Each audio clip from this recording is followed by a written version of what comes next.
Do you know, it's always annoying, isn't it, when people won't stick to the script, you know, the sort of thing. Particularly in the world of Harry and Meghan, you have to stay on point. Harry struggled, didn't he, on that recent CBS interview, because you could see he literally went off kilter talking about, you know, talking points and things where parents should be, first responders.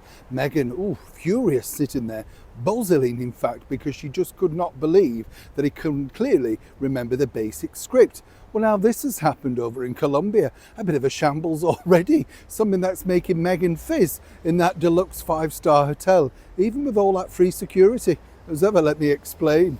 Morning, good to see you. Thank you so much as ever for your time today. Lovely to have your company. Whatever you're doing, do take care of yourselves. Oh, sorry, that's a bit of a lacklustre wave, isn't it? Morning to you all. Good evening if you're going to bed. Thank you, honestly. Yes, I mean, I know it's been a long, long day. You can tell. Look at that. You see, look at that, eh? It's the wind for you, isn't it? There's nothing you can do.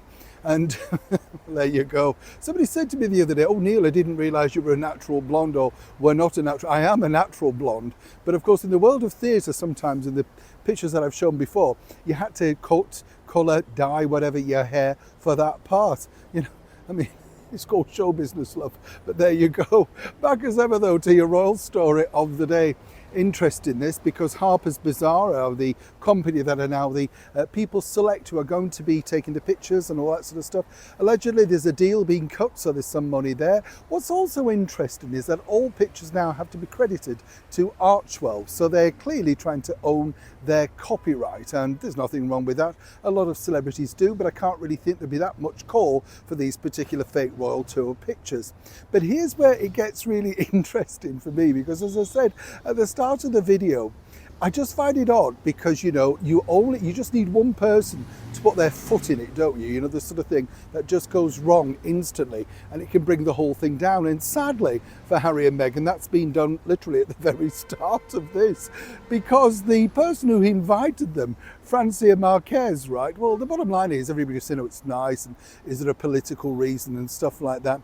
Turns out the reason she invited them was she liked their story on the Netflix show Harry and Meghan, the docu-series, you know, the thing that was a complete fallacy. But the bottom line is it's really set Meghan off furiously, because the remit was that, you know, she was there as a great sort of ambassador, you know, one of these, I don't know, what would you call them, you know, philanthropists and all that sort of stuff, you know, that type of, it's all about the good that Meghan does, not the fact that she just liked her on a TV show that even Meghan now has been derided for, all thanks to that ridiculous fake, of course, curtsy to our late and wonderful monarch, Her Majesty the Queen. Not only that, don't forget, of course, the fake paparazzi chasers, the photo use of another premier that allegedly was then being chased by photographers. It just makes it look a farce. But the good news is, and yes, I can tell you this 100%, the good news is Meghan came armed with a gift. Yes, what can you imagine? If I mention the word surrounded by lemons, a bit of string, yes. Quite a few people in Colombia are now going to be the happy recipient of the Meghan Markle jam. You see, you thought it had died. No, it's back. And apparently this is part of the gift. Now, there's nothing says like a gift, like self-promotion, is there? So will we be seeing Francia Marquez literally posing on Instagram with jar of jam, or possibly saying how marvellous it was and she can't wait for another jam? Many people might say that, but there's nowhere to buy it unless, of course, Meghan snaps open that batch and dishes them out.